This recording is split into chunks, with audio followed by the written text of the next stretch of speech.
ሰላም የቻናሌ ቤተሰቦች እንዴት ናችሁ? ዛሬም ተመልሻለሁ ማለት ነው። እንግዲህ በዛሬ ቪዲዮአችን እንደዚህ ግልጽና በጣም አሪፍ በሆነ ቪዲዮ ተመልሻለሁ ማለት ነው። ዛሬ የምናያቸው የእንግሊዘኛ ፊደልን እንዲሁም ቃላቶችን በመነሻቸው እንዲሁም በመጀመሪያቸው ማለት ነው የተለያዩ ቃላቶችን እየሰራን እዚህ ጋር ደግሞ ምስላቸውን አስቀምጠን ፊት ለፊታቸው ማለት ነው እዚህ ጋር በዚህ መልኩ እያነበብን እናያቸዋለን ማለት ነው። ተከታተሉኝ። ከመጀመሪያው እንጀምራለን። እስከ መጨረሻው አብራችሁን ቆዩ። እንጀምር። እሺ እንግዲህ እንደምትመለከቱት እዚህ ጋር በመጀመሪያ ማን አለ? የኤቢሲዲ ፊደሎች አሉ ማለት ነው። እነዚህን አንብበን በኤ በቢ በሲ እንዲሁም በዲ አጠቃላይ የተለያዩ ቃላቶችን በፊደሎች መነሻ ማለት ነው የተለያዩ ቃላቶችን እዚህ ጋር እናነባለን። እዚህ ጋር ደግሞ ምስላቸውን እያየን አጠቃላይ እናነባቸዋለን ማለት ነው። አሁን እንጀምር። እሺ እንግዲህ እንደምትመለከቱት ከዚህ ጋር እንደ ኤቢሲዲ ነው ማለት ነው። ኤቢሲዲን አንብበን በኤ የሚጀምር ቃላት አለ፣ በቢ ደግሞ በቢ የሚጀምር ቃላት አለ ማለት ነው። እንዲሁም በሲ የሚጀምር ስሞች አሉ ማለት ነው። እነዚህን አንድ ባንድ ያነበብን እስከ ዜድ እስከ መጨረሻው የምናቸው ይሆናል ማለት ነው። አብራችሁን ቆዩ። ወደ ቪዲዮ።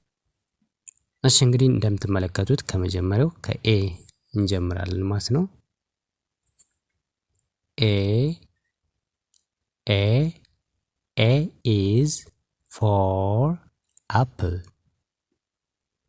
ኤ is for apple ወይም በኤ የሚጀምር አፕል ብለን ቃላት እንሰራለን ማለት ነው። አፕል። ቢ is for ball. B is for ball. በቢ የምንሰራው ቃላት ወይም በቢ የሚጀምር የምንሰራው ቃላት ቦል ነው ማለት ነው። እዚህ ጋር እንደምትመለከቱት ቦል አለ ማለት ነው። C is for cat. C is for cat.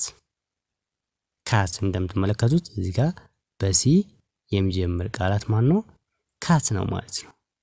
ካት። ዲ is for dog. ዲ is for dog. በዲ የሚጀምር ዶግ ነው ማለት ነው። እዚህ ጋር ዶግ። E is for egg. E is for egg. ኤግ እዚህ ጋር ኢግ አለ እዚህ ጋር በዚህ መልኩ እንሰራዋለን ማለት ነው። F is for fish. F is for fish. ኦኬ እዚህ ጋር ምን አለ? ፊሽ አለ ማለት ነው። ፊሽ። G is for goat. G is for goat. እንደምትመለከቱት እዚህ ጋር ጂ አለ ማለት ነው። የጂን ድምጽ ደግሞ እንደገ ማንበብ ስለምንችል እዚህ ጋር እንመጣለን። ፎርማን ፎር ጎት ጎት እናደርገዋለን ማለት ነው። እንደምትመለከቱት እዚህ ጋርም የጎት ምስል አለ ማለት ነው። እንደዚህ አድርገን በቀላሉ እናነባዋለን። H is for hat. Hን እንደ ማን ማንበብ እንችላለን? እንደ ሃ ማንበብ እንችላለን። ስለዚህ H is for hat. look at hat እዚህ ጋር አለ ማለት ነው። እንደዚህ አድርገን በዚህ መልኩ እናነባቸዋለን ማለት ነው። ወደ ቀጣይ።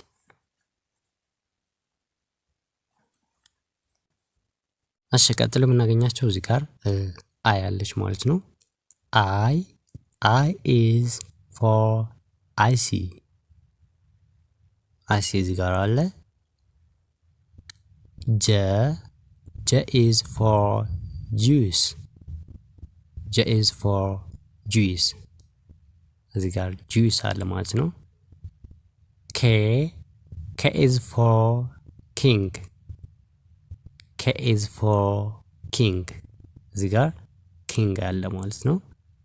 L is for lion L is for lion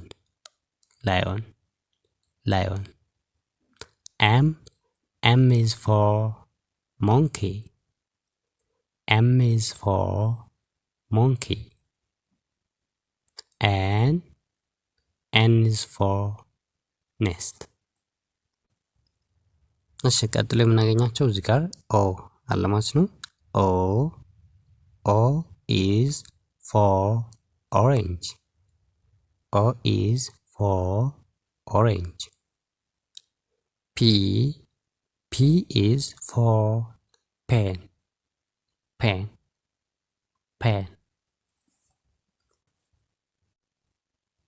okay Q is for queen R is for rabbit R is for rabbit S is for sun T is for tree U is for umbrella V is for van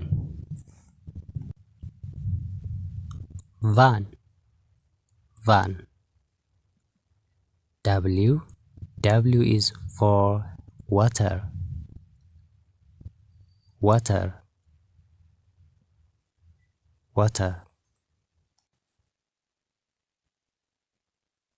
X is for xylophone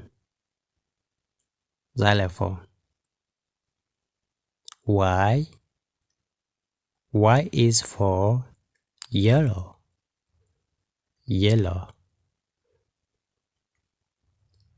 Z is for zebra እንደዚህ አድርገን ያው በዚህ መልኩ እናያቸዋለን ማለት ነው። እዚህ ጋር ፊት ለፊታቸው የተለያዩ ስሞች አሉ። እንዲሁም ስሞችን እዚህ ጋር በምስል ተገልጸዋል ማለት ነው። እነዚህን አጠቃላይ ያው በምስል እያየን የምናነባቸው ይሆናል ማለት ነው። እንደዚህ አድርገን የተለያዩ ቃላቶችን ምስላቸውን ጨምረን በዚህ መልኩ እያነበብን አይተናል ማለት ነው። እንደምትመለከቱት ከላይ ጀምረን ከኤ እስከ ዜድ ያሉ ፊደላትን በመጠቀም በመጀመሪያ ድምጻቸው የሚጀምሩትን ቃላትን በዚህ መልኩ እየጻፍን ምስላቸውን ጨምረን እዚህ ጋር ስዕሎች የተለያዩ ስዕሎችን ጨምረን በዚህ መልኩ እያነበብን አይተናል ማለት ነው። ለዛሬ በዚህ ይበቃል። በቀጣይ ቪዲዮ ደግሞ ሌሎችን ቃላቶችን በዚህ መልኩ እየሰራን የምናያቸው ይሆናል ማለት ነው። ለዛሬ በዚህ አበቃን ማለት ነው። በቀጣይ ቪዲዮ ገናኝ። መልካም ቀን። ቻው